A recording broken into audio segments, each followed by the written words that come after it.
Go to overcomecompulsivehoarding.co.uk/online therapy to get 20% off your first month of cognitive behavioural therapy, with weekly sessions online with a therapist, in addition to worksheets, a journal, meditation and yoga videos, and unlimited messaging. There's strong evidence that CBT can help people who hoard, and accessing therapy online can be affordable and accessible. Find out more and get your discount at overcomecompulsivehoarding.co.uk/online therapy. A lot can happen in the next 3 years. Like a chatbot may be your new best friend. But what won't change? Needing health insurance. United Healthcare Tri-Term Medical Plans are available for these changing times. Underwritten by Golden Rule Insurance Company, they offer budget-friendly, flexible coverage for people who are in between jobs or missed open enrollment. The plans last nearly 3 years in some states, with access to a nationwide network of doctors and hospitals. So for whatever tomorrow brings, United Healthcare Tri-Term Medical Plans may be for you. Learn more at uh1.com. Wow! Nice! Yeah! What you're hearing are the sounds of people everywhere putting on Bombas socks, underwear, and T-shirts made from absurdly soft materials that feel like plush clouds. Yeah, that plush. And the best part? For every item you purchase, Bombas donates another to someone facing homelessness. Bombas. Big comfort for everyone. Go to bombas.com/ACAST and use code ACAST for 20% off your first purchase. That's bombas.com/ACAST. Code ACAST. Hiring for your small business? If you're not looking for professionals on LinkedIn, you're looking in the wrong place. That's like looking for your car keys in a fish tank. LinkedIn helps you hire professionals you can't find anywhere else, even those who aren't actively searching for a new job but might be open to the perfect role. In a given month, over 70% of LinkedIn users don't even visit other leading job sites. So start looking in the right place. With LinkedIn, you can hire professionals like a professional. Post your free job on linkedin.com/spoken today.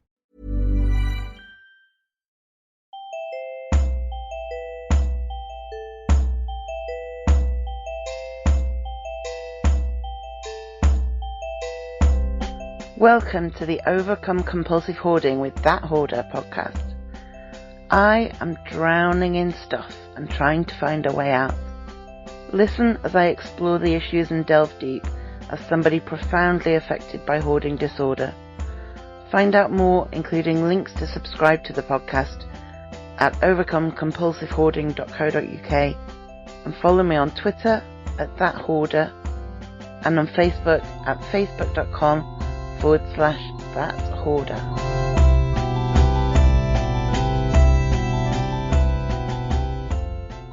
So today I want to talk about digital clutter, and I think that my opinions and experience of this don't match up with a lot of what other people say about digital clutter. Many people say it's just as bad as physical clutter.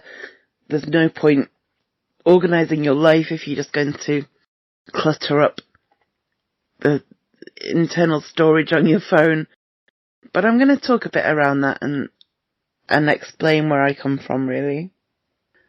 So as part of my hoarding disorder, I have a really bad habit of needing to keep track of things by holding on to stuff. As if I don't keep proof of something, then it didn't really happen, or I'll forget immediately.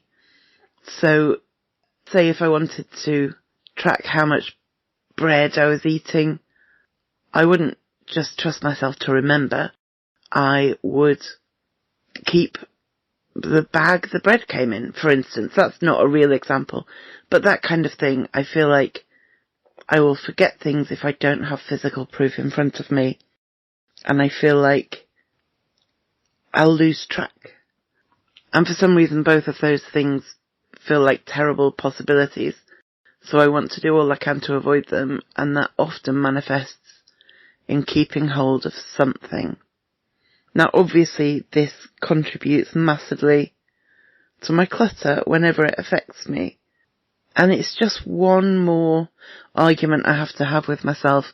It's just one more thing that I have to make decisions about. And it's one more thing that I've either got to find space for or got to throw away. And I already have enough of that to be dealing with. So something I've started doing in several areas of my life is tracking and keeping records with apps on my phone. So, for instance, for various reasons, I get a bit obsessive about tracking how much water I drink. I drink a lot of water and I want to keep track. I don't know why either, I just do. And so the risk would be that I would want to keep a piece of paper with notes, or I would want to keep water bottles, or I would want to keep water bottle lids, or any variety of those, any combination of those. But what I did was I downloaded a water tracking app to my phone. I turned off the reminders. I think most people get that kind of app to be reminded to drink water. I didn't particularly want that, so I turned that off. But instead, every time I finish a bottle of water, I add it to this app so I know how much I've drunk and I know when. And that might feel like a really weird thing to keep track of. Just saying it out loud makes me think it's a really weird thing to keep track of, but it takes seconds out of my day and it's no problem at all. A more understandable thing to keep track of is I've been keeping track of how many rubbish bags I throw out.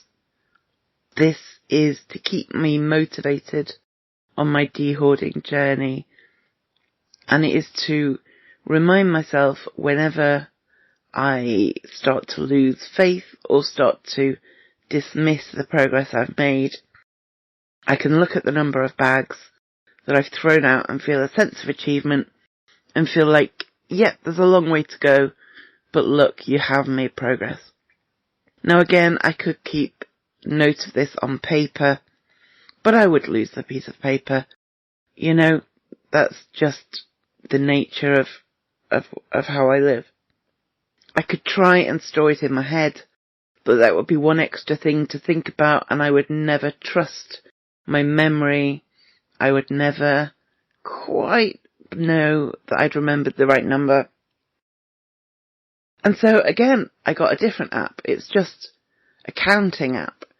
And every time I take a rubbish bag out, I tap the widget and it adds one to my number. And it means that I know now that, let me have a look. There we are. I have thrown out 241 bags of rubbish and stuff and God knows what else. Now that, even if I'm really down on myself, I have to say objectively, that's quite impressive. 241 bags of rubbish out of the house. That's great. And so if I feel terrible, and I feel like, oh God, you keep saying you're going to de-hoard and look how you still live, I can go, yeah, okay, the place is still a mess, but 241 bags, that's good going. That's good going.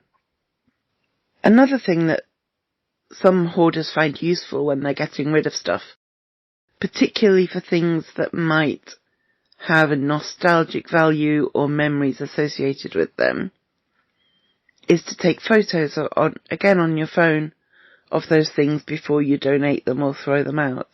That way you've still got access to something that reminds you of that thing without having to use the physical space to store it. I've done that occasionally. It's not, for me, one of my big kind of strategies, but I wouldn't hesitate to do it if I thought it was going to be useful. It's a great strategy. And as I mentioned, I think last week, I buy books on Kindle now, and if I buy too many books, then my bank balance suffers, but I don't have to find somewhere for them to live. And if I lose them, well, I can't lose them because they're still there on the device. And if I delete them off the device, I can re-download them from the website. So for me, doing that digitally saves me a lot of space and actually kind of streamlines my life a bit better. And I think All of those things are great. They're good for me, they're good for many hoarders. They are useful strategies that can help us get through this endless battle to emerge from the cocoon of items we live in.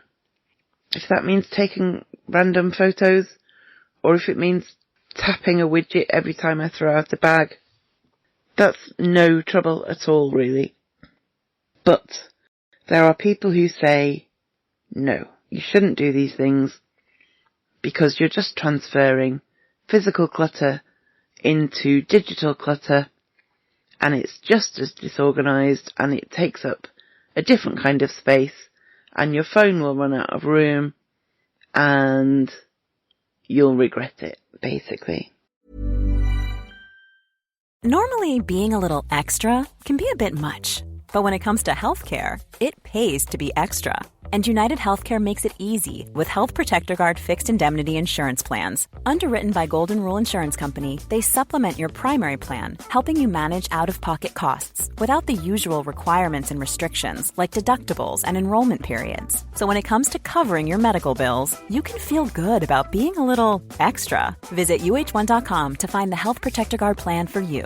Hiring for your small business? If you're not looking for professionals on LinkedIn, you're looking in the wrong place. That's like looking for your car keys in a fish tank.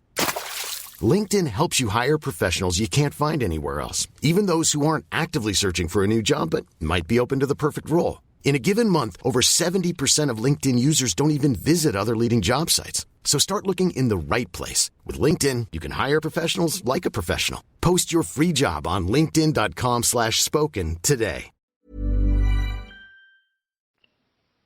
Now, you might have guessed by now that I disagree with this take for two main reasons. Firstly, storage on phones, on laptops, on cloud storage like Dropbox, like Gmail, the storage available to us gets bigger every year, exponentially bigger every year. I remember a laptop kind of 20 years ago that I didn't dare download photos onto because they took up too much space. Whereas now, modern laptops can not only store a lot of photos, but we can also back that up to the cloud, and so we can keep hold of things without them being on our devices. I used to have physical external hard drives to keep backups of like my music and my photos. Now that's all done digitally. And so it's not the case with every phone we upgrade, with every new computer we get. It's no longer the case that storing 20 photos of a dress, never mind 2, or scans of your great aunt's wedding pictures, that by keeping those, you won't be able to store other things. There is space these days, and the space available to us gets bigger and bigger and bigger. I've got so many books on my Kindle, and I'm not close to my device's storage limit. I know some people have older phones, have older laptops, and I'm not discounting that. And if you do have those and you have trouble storing things digitally for that reason, then obviously this argument doesn't apply to you, and that's stressful, and I guess involves having to come up with other solutions. But for a lot of people, and increasingly over time, more and more people, it's no longer a big issue. It's no longer an issue at all. And the other reason I don't think that digital clutter is anywhere near as bad as physical clutter is that for some of us, organising digital files makes a lot more sense than organising physical objects. I don't know why, but my computer files are so well organised. I can find what I need really quickly, nearly all of the time. I have a system, and it's pretty logical to me. I'm not sure how logical it would be to anyone else, but for me it works, and I'm the only person who needs to access them, so that's fine. On my phone, I've got different, photo albums for different things. I think partly it's because one of my issues with sorting and getting rid of stuff is I have trouble categorizing things. I have trouble working out which category an item should go in. If there are 2 or more potential categories, I don't know which one it should go with. And this is an ongoing issue I face in de-hoarding. But with physical files, just editing for a second to say that when I said physical files then, I meant digital files. If you really can't decide between 2 folders, you can just copy it into both. And the other thing, if you really can't find something on your computer, so even if, unlike me, you struggle to organise your digital files as well, a lot of people will, computers and phones will search for us. You can press Ctrl F or go to a search box and find where you put your last job application form that you want to copy and paste from for a new job. Or you can find by date the photos you took on your birthday or that kind of thing. So there is a logic to computer files that somehow I have that I don't have with physical stuff. But there are also ways of searching. The times I wish I had a Control F function in my house. If I could just go, where is the sellotape? And Control F it, and it would tell me that it's for some reason in the bathroom. That would save me so much time. But that does exist on my computer, and there are equivalents in my phone. And so digital clutter, even if you can't keep it organised, doesn't have to disappear forever. And so those are the reasons why I would say that digital clutter can get on top of you, but nowhere near as much as physical clutter can. So even if you do just replace one compulsion with another, i.e. saving it in real life versus saving it on your phone, I would say most of the time it does a lot less damage if you do it digitally compared to if you do it physically. In just 1 second, I'll give you my top tip of the week. In the meantime, please do subscribe to the podcast, review it, 5 stars would be amazing, and share it with your friends or anyone who might be interested or who might benefit from it. It all really helps. To find out more ways to support the website, the podcast, and my overall de-hoarding project, go to overcomecompulsivehoarding.co.uk/support. Now, back to your top tip. Okay, top tip of the week. This week, I'm going to present to you the 30-second rule. And this rule is that if you see something that needs doing, and it will take less than 30 seconds, do it now. No excuses, don't think about it, just tie the top of the bin bag, or put the empty toilet roll into the bin. If it will take less than 30 seconds, just do it. And an awful lot of tasks actually fit into this category. You might think, oh, I can't be bothered. But then you think 30 seconds is really not that much of a commitment. Surely I can manage that. And again, this is, these are tiny things that you would achieve in 30 seconds, but all progress is good progress. And so even if it's just putting the empty toilet roll holder or all the empty toilet roll holders that have built up into a bin bag, and it will take you less than 30 seconds, just do it now. Okay, thank you for listening, and I'll see you next week. Thank you for listening to the Overcome Compulsive Hoarding podcast. You can find more online at overcomecompulsivehoarding.co.uk. You can find me on Twitter at @Hoarder and on Facebook at Overcome Compulsive Hoarding with @Hoarder.